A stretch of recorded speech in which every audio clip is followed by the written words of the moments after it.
built like a brick. I can't believe. I still. He came in here, guys, and I was like, this guy's in Tony Atlas shape. Holy shit! I never seen something like this. This guy's in great shape. How are you keeping yourself in such great shape? He works out 15 minutes a day. 15 minutes, that's it. How is this possible? You can save a bunch of money by switching to Geico in 15 minutes. You can work out in 15 minutes. Wow. So how do you pull this off then? Explain. What happens in this 15 minutes? Like, Pornhub, like on super fast mode? I mean, what do you do in 15 minutes? Well, I do like one day I'll do chest, one day I'll do arms, one day I do back, one day I'll do legs. Wow. That's it. That's it. That's it. And the diet? Well, I don't eat red meat. Okay. It slows down my cat-like reflexes. Okay. I got cat-like reflexes. Cat-like. Okay. Cat-like reflexes. At our age, we're like, not cat though, right? We're more like Caterpillar? the caterpillar. Yeah, that might be right. That's why it's the start of the show. That was good. Oh man, Right. caterpillar. Yeah, and all right, no red meat, huh? no, Okay. haven't had any red meat since I guess 1989. What? Yeah, Not even one thick, juicy fillet? nope. Smart Wow, man. how do you do that? What are you getting for protein? Well, I have a protein drinks that I drink. You know, Okay. Okay. Well, I'll tell you what. Living testament right there. I'm getting off red meat. Wow. That's for sure. I'm going to White Castle. All right, so What? let's weigh in, my friend. Kevin Rittenhouse, what do you think? What are your thoughts on this whole deal going on here? well, I followed the trial closely, Good. and I saw no other verdict but not guilty, because this kid was running for his life. These people were chasing him down, trying to hit him in the head with a skateboard. One guy, here's the kicker here. This should have just shut the trial down. The prosecution, star witness, was one of the guys that he shot that lived, shot him in the arm. Well, he gets on the witness stand and he testifies that he pulled the gun on Rittenhouse before he shot him. He said, when I pulled my gun out and pointed at it, that's when he shot me. That's self-defense. So why go through this whole trial thing? That was case closed right there. So first, I want to say thank you for your service. Without people like yourself defending this country, we're not the great country we are. So being an ex-military man and seeing situations like this where something like, to me also, I felt it was clear self-defense. Did he have to be there? Probably not. We could talk about all the reasons why maybe he shouldn't have been there, but he was there, and all this went down. What are your feelings about what's happening in this country now? It's I think this kid got a raw deal. The president of the United States called him a white supremacist. This kid had nothing to do with, they went through his emails, his phone, nothing to do with white supremacy. And then you're going to label this kid. And I found out that when someone throws out the word racism or white supremacy, that means they have no other legitimate argument. They have nothing else to say. That's the end of the story. They lost. They don't have anything else to say. They'll throw out. Now, I saw Black Lives Matter. They standing out there protesting like, look, all of the people that was shot was white. The guy that was doing the shooting, he was white. And y'all calling him racist, white privilege, and all of this stuff. Black Lives Matter, y'all could have set this one out. Now, did you just say that the president called him a racist? The president called him a white supremacist. When he was running, this was in, right after it happened, he was running for office, the president was. And he said, that this guy was a white supremacist. How can you say something like that when you have no factual basis for that? And so everybody else started, calling him white supremacist and all of this stuff. And then they never told, most of the news outlet never told anybody that the people that was shot was white. All of them was white. And people all up in arms calling him racist and all of this stuff. Do you think like professional wrestling and video games and that type of format make a young kid like this think that nothing's real and that he can walk across with a weapon like this and think that it's just like a game? Like, do you think there's some kind of what would be a good word? Disconnect. Like, disconnect. Yeah, thank you. Well, in some cases, I've seen people with some disconnect, but not this kid. Because if you watch the whole trial, they'll show that when he came, first of all, he didn't carry the weapon across state line. The weapon was at his friend's house. He was not old enough to buy a weapon. He had his friend buy it for him. He was 17 years old. He was not allowed to carry a pistol. But at 17 years old, you can have a long rifle.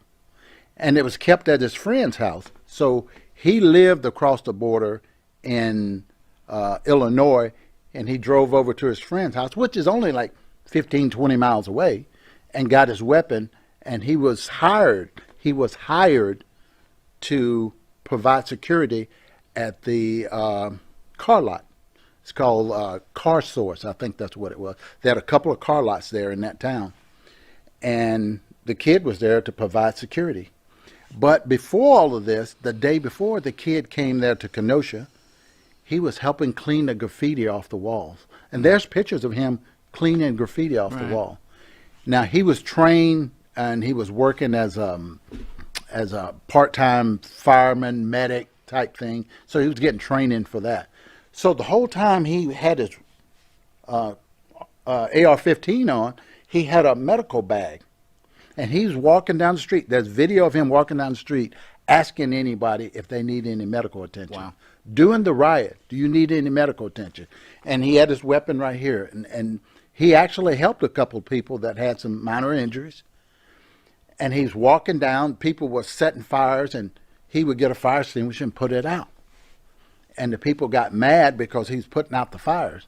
And then they started in on him, start chasing him down the road, hitting him in the head, swinging him with a skateboard, trying to kick him in the face, and all kinds of stuff. And the kid was merely defending himself. So, I'll throw this out. You've got children. You're a great-grandfather, you said. Congratulations. Your son gets killed by this young man. Your son's at the protest and attacks the young man or gets in his zone or whatever, and this young man kills him. Do you still feel the same way? Yes. But because the kid has the right to defend himself. We have a right to do that. And if my son is attacking somebody that has I hope my son is not that stupid to go attack somebody that has a weapon and you don't have a weapon. Or if my son have a weapon and this guy has a weapon, as the cowboys say, who shoot the fastest live the longest. Cut and dry to me. Your thoughts on Biden's comments about this kid being a white supremacist? How do you feel as someone who's served as an Army Ranger for this country? How do you feel about a politician who uses words such as that stokes racial tensions, obviously, and he gets his political gain at the same time? How does that make you feel?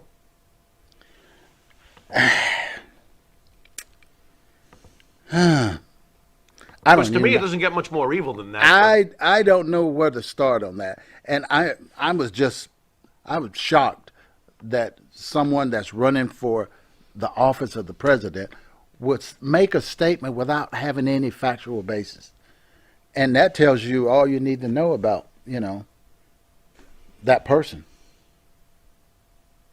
I tell you, this is good words, sir. I mean, it's straight from your heart, and this is straight from someone who has defended this country. And speaking of that, Army Ranger, elite, right? I'm a former Army man myself.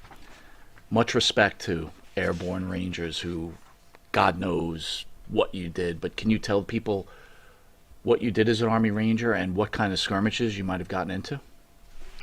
Well, my first skirmish was on the Iran rescue mission into Iran to rescue the hostages. That failed. And let me give you a disclaimer. Wasn't my fault. So don't blame me. Okay. So this is during the Reagan era or the Jimmy Carter? Jimmy Carter. Okay. Jimmy Carter. You were part of the attempt Yes. To get them out that time. Yes. Wow. Unbelievable. That is Wow. incredible. Yes. What happened? What went wrong, if I can ask, if they'll let you even answer this question? Wow, that's great. What went wrong there? Because honestly, from what I remember, that cost Carter any shot of re-election. I mean, what went down? Well, there was a couple of things that went down. Our job was to fly from the Mediterranean all the way up through the valley. We landed out in the desert 75 miles from Tehran, Iran. And we had these little helicopters inside the airplanes. We pull them out, put the blades up on them, and we were going to fly to Tehran, come down, go into the building, rescue the hostages. Well, once we landed out there, they're trying to move the airplanes over to get the helicopter.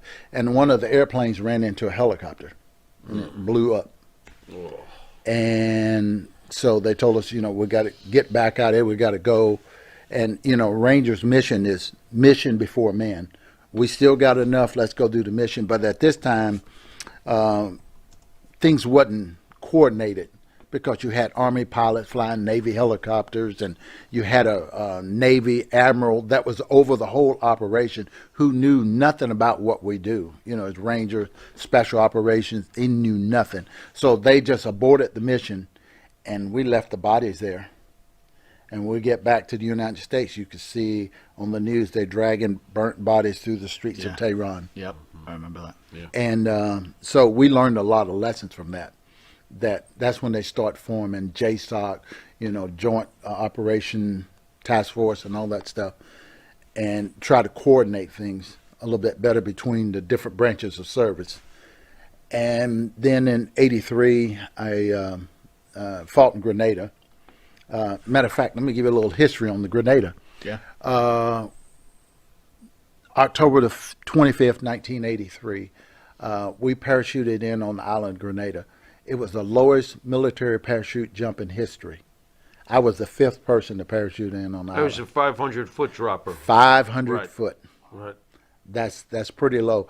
But after I jumped out of the plane and the bullets was flying by, I'm like, maybe we could have done this at 250. That 500 was a little too high for you, huh? Make it like maybe 20 feet? Yeah. What is the parachute? Forget the parachute. Got the line. Jump! Wow. And Wow. the thing is, when I got out and my parachute opened, it was twisted and I got it untangled, and there was red and green tracers flying by. Now, they could have been 10 feet away. They could have been 100 feet away because you don't have any depth perception, Sure. anything to measure it against. I just saw green and red tracers flying by my head, and I did like any red-blooded American would do. I went, Jesus Christ. There you go. I grabbed my head. And when I grabbed my head, I looked, the runway is coming up, and I hit the runway. I landed on the runway. Wow. So anyway, I did that, and then in '84, I was in El Salvador. We wasn't there, but I got you. yeah. So we was there, but we wasn't there. Pay no attention to them kids over there. Yeah. Okay, I and, got you. and that's the thing that y'all heard about the Iran Contra scandal with Oliver North. Sure. Well, he would come down, and our job was to train the Contras against the Sandinistas, Nicaraguans, and we would go out and we'd get in a firefight with them, and like it was just crazy. It was crazy. So right after that, like I got out of the Army, and I'm sitting there and I'm watching the news one day, and they had Oliver North at the Senate hearing, and they was grilling him. I'm like, man, they grilling him, and they asking him about, he spent something like $15,000 on a security system at his house. They said, why did you spend this money? He said, this is the first time you ever hear this. He said, well, there's this guy named Osama bin Laden. He wants to kill me. They like, Osama bin, we never heard of this guy. You're making this. We don't know this guy. Foreshadowing. That was the first time you ever hear the name Osama bin Laden. Wow. Right. Is at that Senate hearing. Right. Because he wanted to kill Oliver North. Wow. Yeah. It's too bad Oliver North didn't get to him way before everybody. Well, Would have been nice to. Ghost Get Rider him out of the way early. says thank you for your service. Thank you. Thank you.